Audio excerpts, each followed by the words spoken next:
आज यानी 4 मार्च को अमिताभ बच्चन अपने झुंड के साथ बॉक्स ऑफिस पर लौटे हैं। जी हाँ, अमिताभ बच्चन की फिल्म का नाम है झुंड। नागराज मंजुले निर्देशित ये स्पोर्ट्स फिल्म एक ऐसे प्रोफेसर के बारे में है जो झुग्गी बस्ती के बच्चों को लेकर एक फुटबॉल टीम बनाता है। सैराट जैसी बेहतरीन और चर्चित मराठी फिल्म बना चुके नागराज इस झुंड के जरिए हिंदी फिल्मों में अपनी पारी शुरू कर रहे हैं। लीड रोल में अगर अमिताभ बच्चन की फिल्मों की बात करें तो सिनेमाघरों में उनकी आखिरी रिलीज फिल्म चेहरे थी जो 2021 में आई थी। हालांकि पैंडेमिक की दूसरी लहर के बीच रिलीज होने के कारण बॉक्स ऑफिस कलेक्शन काफ़ी कम रहे। महामारी के बाद झुंड अमिताभ जी की पहली फिल्म है जो सिनेमाघरों में बड़े पैमाने पर रिलीज हुई है। झुंड एनजीओ स्लम सॉकर के फाउंडर विजय बरसे की कहानी बताती है। उन्होंने मुंबई के इस्लाम एरिया के बच्चों को लेकर ये सॉकर क्लब खोला था। फिल्म में विजय बरसे की जर्नी को दिखाया गया है। अमिताभ बच्चन विजय बरसे का रोल ही निभा रहे हैं। सैराट से रिंकू राजगुरु और आकाश ठोसर भी फिल्म में दिख रहे हैं। करीब 2 साल लीगल पचड़े में फंसे रहने के बाद झुंड अब 4 मार्च को सिनेमाघरों में रिलीज हो चुकी है। करेंगे फिल्म के सभी पहलुओं पर बात। उससे पहले अगर अभी तक आपने हमारा चैनल सब्सक्राइब नहीं किया है तो जल्दी से कर लें और बेल आइकन भी दबा लें ताकि हमारी सभी वीडियो की अपडेट आपको मिलती रहे। झुंड की कहानी के केंद्र में है नागपुर शहर की एक झोपड़पट्टी। यहाँ रहने वाले कुछ युवाओं को फुटबॉल खेलना बहुत पसंद है, लेकिन जीवन इतना आसान है नहीं कि वो गोल गेंद और उसे बेफिक्र होकर किक मारने का मौका उनको मिल सके। इसीलिए वो प्लास्टिक के डिब्बे को ही फुटबॉल समझकर खेलते रहते हैं नंगे पैर। एक बरसते दिन उनका ये खेल प्रोफेसर विजय बोराडे की निगाहों से गुजरता है।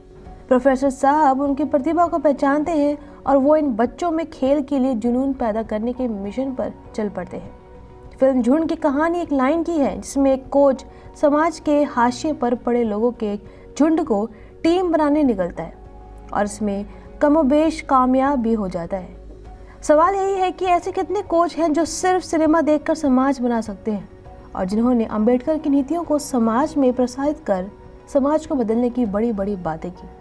उन्होंने खुद को कितना बदला और समाज को अपने बराबर लाने का कितना काम किया। ये झुंड हर दिन साथ चलने, साथ खड़े होने और साथ उठने बैठने का मौका पाने के लिए लालायित है। लालच, नसीहत, मदद जैसे तमाम उपायों के सहारे वो इस झुंड को टीम में बदलते हैं। लेकिन क्या झोपड़पट्टी का नारकीय जीवन इन बच्चों के सपनों को पनपने के लिए जमीन मुहैया करा पाएगा? कोई ख्वाब देखना अलग बात है, लेकिन उसे हकीकत में बदलने के लिए ज़रूरी इच्छा शक्ति और उससे ज़रूरी संसाधन कहाँ से आएंगे? क्या विषमताओं से लबरेज इस झुंड को उनका रहनुमा किसी मंजिल तक पहुँचा पाएगा? इन सब सवालों को टटोलने का काम करती है ये फिल्म। वैसे तो ऐसी कहानी तमाम फिल्मों में पहले भी दिखाई जा चुकी है। एक जिद्दी कोच है, तमाम बिगड़ैल बच्चे हैं, कोच को बार बार कोसने वाले कुछ लोग हैं, घर बाहर सब जगह उसकी लड़ाई चलती रहती है, कभी सिस्टम के खिलाफ तो कभी समाज के खिलाफ। नागराज मंजुले लीग पर चलती इस कहानी में घुमाव लाने की कुछ कोशिशें भी करते हैं, लेकिन रास्ता फिर भी नदी किनारे पगडंडियों सा ही रहता है। वो घुमंतु है, लेकिन निर्देशक की मंजिल न हो तो सिनेमा भी ठौर तक पहुंच नहीं पाता। दलितों की हालत दिखाने में मंजुले को वैसे ही महारत हासिल है जैसी कभी हिंदी सिनेमा में समांतर सिनेमा का तमगा देकर हाशिए पर धकेल दी गई दामुल और पार जैसी फिल्मों के निर्देशकों में थी। मंजुले को बदलते दौर की पीढ़ी से तारतम्य बिठाना जरूरी है, क्योंकि वो पीढ़ी है जिसे यूक्रेन पर हो रहे हमले सोने नहीं देते और जो सवाल करती है कि विश्व गुरु बनने की रट लगाते रहने वाला देश इसका मौका आने पर तटस्थ क्यों हो जाता है। हमारे सिस्टम में ऐसी क्या गड़बड़ है कि हजारों छात्रों देश में डॉक्टर बनने का मौका ही नहीं हासिल कर पाते। यह मामला उन बस्तियों का है जिनके युवाओं को इंसान बनने का मौका नहीं मिल पा रहा।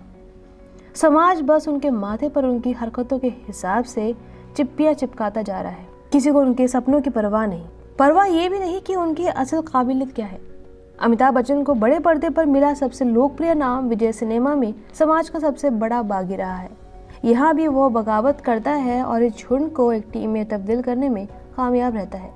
अमिताभ बच्चन की चाल में अब उनकी उम्र दिखने लगी है। इसके बावजूद ये उनके मोनोलॉग ही हैं जो दर्शकों को उनके सिनेमा तक अब भी खींच ले जाते हैं। वो समांतर सिनेमा और कमर्शियल सिनेमा का पुल बनने की कोशिश अपने करियर में शुरू से करते रहे हैं और इस बात के लिए उनकी जितनी तारीफ की जाए कम है। लेकिन यहाँ पर आपको बता दें कि फिल्म के कई किरदार आधे अधूरे से लिखे हुए लगते हैं। अमिताभ की समाज सेवा से बुरी तरह चिढ़ रखता उनका बेटा एक दिन गर्व से भरा वापस आता है। पिता के काम को सराहने के पीछे का भाव भले ही समझ आ जाए, इस बात की एक्सप्लेनेशन नहीं मिलती कि इसके लिए नौकरी छोड़ने की क्या जरूरत थी। इसी तरह ट्रेन के आगे आत्महत्या करने पहुंच चुका एक लड़का आखिरी लंबी इरादा बदल लेता है। वहां से निकलता है तो उस मैदान पर लैंड होता है जहां फुटबॉल का टूर्नामेंट चल रहा है। ईश्वरीय चमत्कार ऐसा कि एक टीम का गोलकीपर उपलब्ध नहीं है और वो टीम वाले इनको खिला भी लेते हैं। फिर आगे उनका करिश्माई प्रदर्शन तो आना ही था। दिक्कत वो नहीं है, दिक्कत ये है कि इस बंदे की कोई कहानी हमें पता चलती ही नहीं। कौन है, कहाँ से आया है, मरना क्यों चाहता है, इसका कोई लॉजिक फिल्म में नहीं है। क्लाइमेक्स में पुलिस वाले का हृदय परिवर्तन क्यों हुआ, उसका भी कोई एक्सप्लेनेशन नहीं दिया गया। ओवरऑल देखिए तो फिल्म में सभी एक्टर्स ने अच्छा काम किया है। सिनेमेटोग्राफर सुधाकर ने भी शॉट टेकिंग में कामयाबी हासिल की है। फिल्म की एडिटिंग कमजोर है। 3 घंटे तक फैली फिल्म झुंड कम अवधि की एक अच्छी OTT फिल्म हो सकती थी, इसलिए फिल्म कुछ वक्त तक उबाऊ भी लगती है। फिल्म का वॉच टाइम है 2 घंटा 56 minute. One time watch film है। दोस्तों उम्मीद है ये वीडियो आपको पसंद आया होगा और इस वीडियो को शेयर जरूर करें और हमारे चैनल को सब्सक्राइब करना ना भूलें। धन्यवाद।